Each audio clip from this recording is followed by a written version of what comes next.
Hello everyone, কেমন আছো তোমরা? আলহামদুলিল্লাহ আমরাও ভালো আছি। আজকের ভিডিওতে তোমাদেরকে দেখাবো আমরা খুব সিম্পল ভাবে কিভাবে জাউ ভাত আর ডেজার্ট খাই।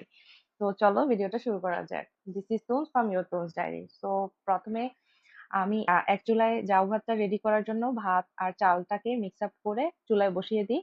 দেন পাশের চুলায় দুধটাকে জাল দিয়ে নিই। পরে এটাতে আমি ক্ষীর মিক্স অ্যাড করব, রাঁধুনি ক্ষীর মিক্স, অ্যান্ড এক্সট্রা করে আমি সেখানে সাবুদানা অ্যাড করি।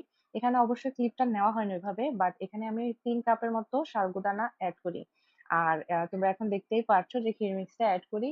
বাট আমার কাছে যেটা মনে হয়, এখানে যদি আমি 2 লিটার দুধ ইউজ করতাম, জিনিসটা আরো আরো একটু পাতলা হতো। বাট আনফরচুনেটলি এটা একটু বেশি ঘন হয়ে গিয়েছে।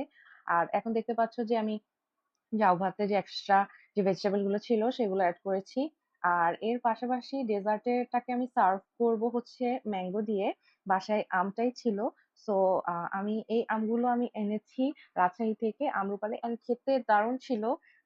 বাট পার্সোনালি আমি আম্রপালি থেকেও হিমসাগর যে আমটা আছে সেটা আমি বেশি লাইক করি। যাই হোক, যেটা হাতের কাছে ছিল সেটাই রেডি করে নিয়েছি, তোমরা দেখতেই পাচ্ছ। আর আমি এক্সট্রা করে এখানে আমন্ড ছিল, আমন্ডটাকে স্লাইস আপ করে নিয়েছি, যদিও ওটা ভিডিওতে ওইভাবে দেখানো হয়নি, বাট ওটাও রেডি করা হয়েছিল।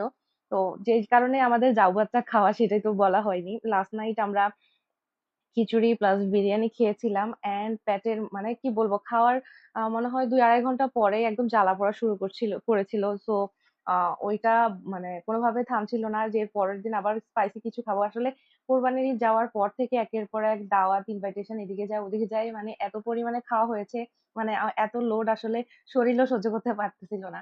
তো দ্যাটস ওয়াই এর পরের দিন হলো যে একটু সিম্পল রাখার চেষ্টা করেছি। আর জাউ ভাতটাকে আমি চাইলে, এখানে ফ্রিজে মাংস ছিল, তারপর ভেজিটেবল ছিল, ওটা দিয়ে খেতে পারতাম। বাট আমাদের বাসায় যিনি আছেন সে বলেছে কমপ্লিটলি নো আদা, নো রসুন, নো স্পাইসেস। সো আমি ওটার মধ্যে জাস্ট এক্সট্রা করে ধরো তোমাদের 3টা ডিম পোস্ট করে নিয়েছি। আর এখন তোমরা দেখতেছো যে আমি ওই যে ডেজার্ট যেটা বানিয়েছি ক্ষীর মিক্স, ওই ক্ষীর মিক্সটার মধ্যে এক্সট্রা করে ম্যাঙ্গো অ্যাড করছি। আর তোমরা কালারটা দেখে বুঝতে পারবা যে জিনিসটা কতটা ডেলিশিয়াস হয়েছে। আমি জানি না, মানে তোমরা বললে ইয়া করো, বিশেষ করবা কিনা, বাট আমাদের বাসায় যদি ধরো 2 কেজি, 3 কেজি, 5 কেজি ডেজার্টও বানানো হয়, এর পরের দিন ওইটার আর কিছুই থাকে না, পুরাটাই শেষ হয়ে যায়। তো যাক, আলহামদুলিল্লাহ, আসলে রান্না করাই হয় যে বাসায় যাতে এটা সবাই অনেক লাইক করে। তো রান্না করতে করতে এর এর মাঝখানে আমাদের জাউ ভাতটা রেডি হয়ে গিয়েছে। তো এইটা খাবো আগে ডিম দিয়ে, দেন এই খাওয়া শেষ করে যে অল্প কিছুক্ষণ পরে তো ডেজার্টটা খাবো আর কি। দেখতে পাচ্ছো। তো তোমরা যারা যারা এখন পর্যন্ত আমার ভিডিও দেখো বাট আমার চ্যানেলটাকে ফলো করো না, তো তোমরা ফলো করে দিও, আমার ভিডিওটাকে কপি লিংক করে দিও। আর আর লাইক কমেন্ট